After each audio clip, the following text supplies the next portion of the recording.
Coach's message to you guys in the locker room was something similar to that. How much confidence does that give you in this team's ability to respond and move forward next week against Colorado? Oh yeah, I mean it gives me like tremendous, confidence, and those are things that I take pride in. Just like playing and being a competitor. No matter what the scoreboard says, no matter what the result is.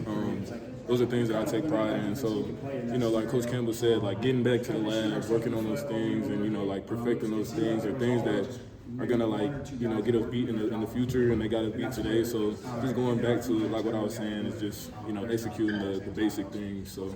Individually, obviously, you want to get the win, but you can continue to build on last week's performance. What's that mean to continue to kind of step forward individually as a receiver? Oh yeah, I mean it means a lot. I mean, I got guys like Rocco, Coach Campbell, Coach Mouse, Coach Polly. Those guys, they trust me, and like every week it's just been kind of getting better, and finding different ways that I could elevate my game, whether it's in the blocking game, whether it's my route running, whether it's just knowing where people are supposed to be.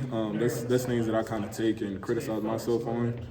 So yeah, I think just guys encouraging me and me just not like trying to force the ball to myself, but letting the game come to me has kind of helped me. So I definitely take pride in that, and thank like Rocco and those type of guys for the encouragement they have. So I know you got to treat every game about the same, but what's it going to mean maybe leading up to the Colorado game to be going back to that place? I mean, it's going to mean a lot. I mean, I have a lot of good friends over there. There's a lot of good people still over there.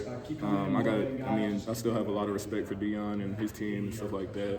No hard feelings. I was young. I was banged up a little bit, and he made his decisions, and I just had to live with that, and it kind of helped me because it made me the man I am today, and those obstacles have built me into what I am. So I kind of appreciate it. It's kind of that love-hate thing, so I kind of appreciate it for sure. Are you good? I know you were in and out a couple of times. Was it like cramping? Yeah, I was cramping. Yeah, I was cramping up a little bit. But yeah, it was just some cramping. I knew it was going to be hot. Tried to hydrate. It got hot out there. It started getting hot out there for sure. So. Gotcha. Thanks, Chase. Thank you. What were some of the challenges today in the red zone? It goes back to ourselves. Obviously, I think the challenges for us were we couldn't run the ball efficiently in the red zone. We couldn't pass the ball efficiently, and those are things that you got to be able to do both. And that defense makes you do both. They make you earn it. They're kind of a bend don't break kind of defense. So they like take pride in that red zone and trying to they're comfortable with you getting in the red zone. So those are things that we just have to take pride in and kind of take that extra step to go get in that end zone.